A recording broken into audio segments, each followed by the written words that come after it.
범법 행위를 저지른 사람이 자기 죄를 인정하고 받아들이는 경우가 참 없는 편이란가 아십니까? 소를 훔친 사람이 자기 옆에 새끼줄이 있어서 새끼줄을 당겨서 갔을 뿐이다 라고 변명하는 것처럼요.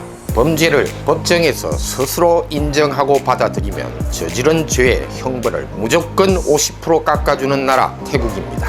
로맨스 스캠으로 150만 바트 가량을 태국 남자도 아닌 태국 여자에게 사기를 당한 사건. 시간이 오래 걸려 법원에서 사기꾼 여자를 만났습니다. 사기 사건에 대하여는 태국 법원은 우선적으로 까이끼아라고 해서 조정과 합의를 거치도록 하는 것이 일반적입니다. 조정과 합의를 위하여 만난 자리, 대충 보아도 80kg이 넘는 뚱뚱한 몸에 멍청해 보이기까지 하는 사기꾼 태국 여자.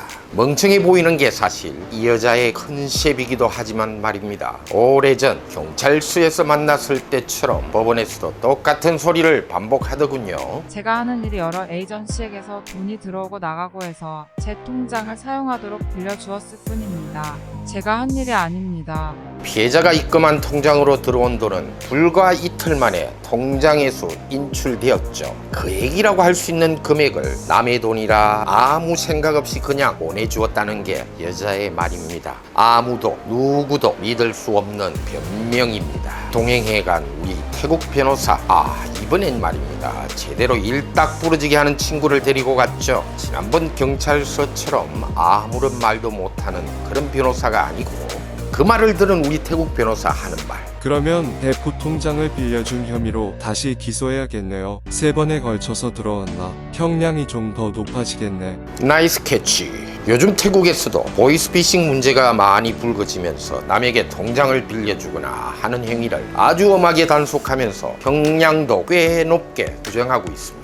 이 사기꾼이 지가 한 짓이 아니라고 변명을 해대니까 그럼 대포 통장 쪽으로 해서 좀 더 높은 걸로 갈까 하고 말한 겁니다.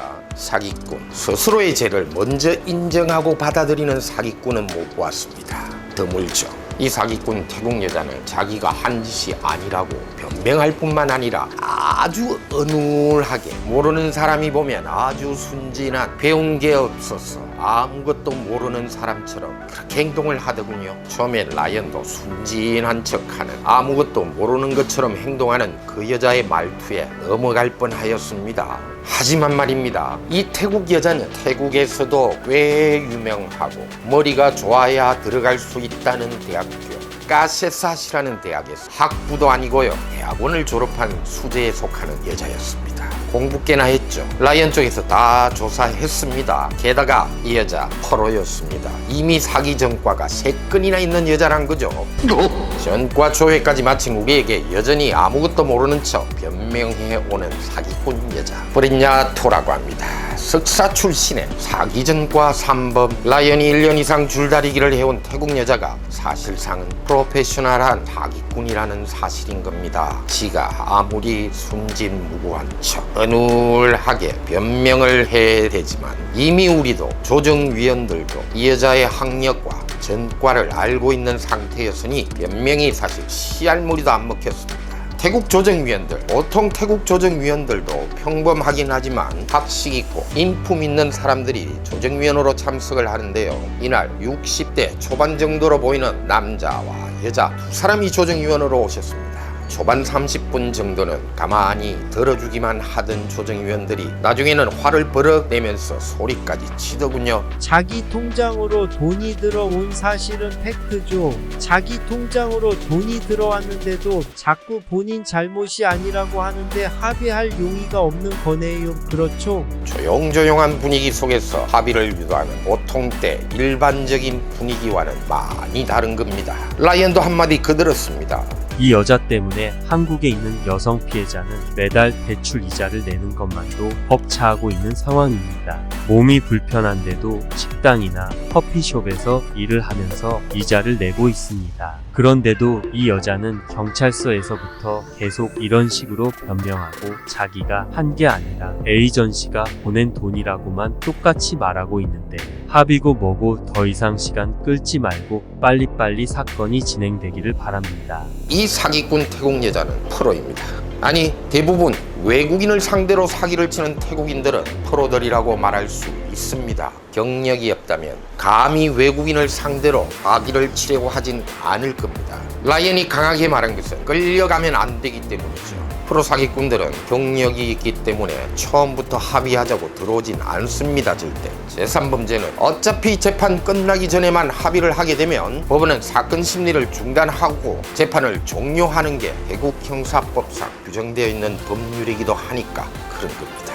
법을 잘 아는 놈들인지라 피해자 측에서 강하게 형사 처리를 원한다는 걸 보여주는 액션도 중요합니다. 사기꾼들은 우선 변명하고 발뺌하면서 순진한 척 해보다가 재판이 어느 정도 진행되면서 실형을 살 수밖에 없다는 판단이 서는 시점, 그 시점이 되면 사기꾼 놈들은 합의를 하자고 들어오는 것이 보통입니다. 이 사기꾼 태국 여자 이런 식으로 계속 변명을 하더라도 조정위원조차 믿지 않는데 판사들이 믿어줄 리도 없고, 다음 주에는 라이언이 좀 더 구체적인 진술을 하고 검사와 협의를 하기 위해서 따로 검사와 약속을 잡아두었습니다. 이 사건은 태국 검사 쪽과 태국 변호사 즉 원고들이 함께 기소하고 만들어가는 사건이라서 이 사기꾼 꼼짝없이 엮이게 되어 있는 겁니다. 시간 문제입니다. 맺제라 하고 버티면서 징역 살겠다고 나오면야 할 수 없을 테지만 10년 이상 형벌이 나오게 기소되어 있는 상황에서 그렇게 버틸 수 있는 장사는 없을 겁니다. 우리 입장에서도 사기꾼들이 합의하자고 나오면 합의를 또 안 해줄 수도 없는 게, 합의를 하지 않으면 한국에 있는 피해자가 부담해야 하는 그 피해를 보상할 수 있는 방법이라고 다시 민사상 청구를 해야 하는 복잡한 과정이 남는 거죠.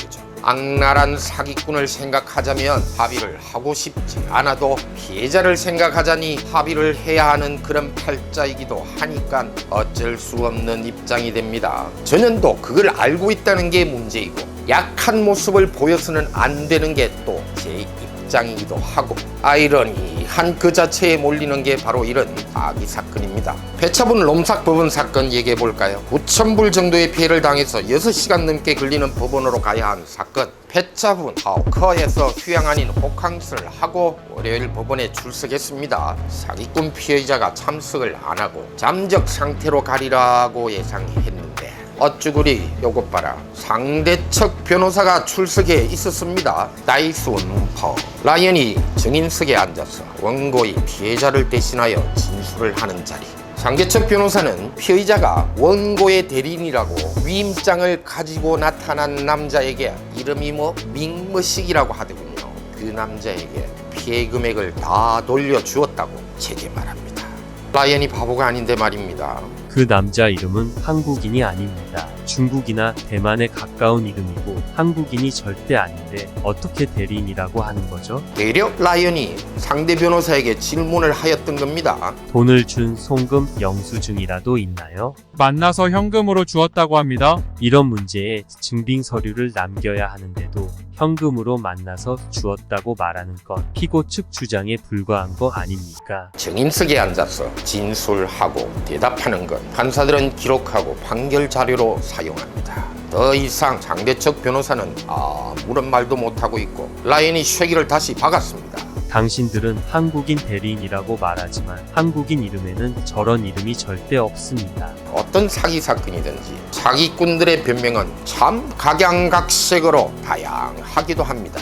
일단은 변명을 하면서 간 보는 거죠. 간. 태국인에게 익숙하지 않은 이름이죠. 중국식이나 한국식이나 비슷해 보이니까 우선 한국 대리인에게 주었다고 변명을 하였지만 아이디 카드를 법원에 내보이려면 최소한 한국 민증이라도 가져와서 변명을 해대야 씨알이라도 먹혔을 텐데 말입니다. 어줍잖게도 중국이나 대만 정도의 아이디 카드를 들이대면서 한국인 대리인이라고 변명짓을 하더군요. 원참. 그날 출석한 변호사, 하루 일당만을 받고 임시로 출석한 변호사라고 하더군요. 이날까지 출석을 안 하면 무조건 체포영장 떨어질 걸 알고 있으니까 변명이라도 해대서 막아보려고 일당 변호사 참석시킨 겁니다.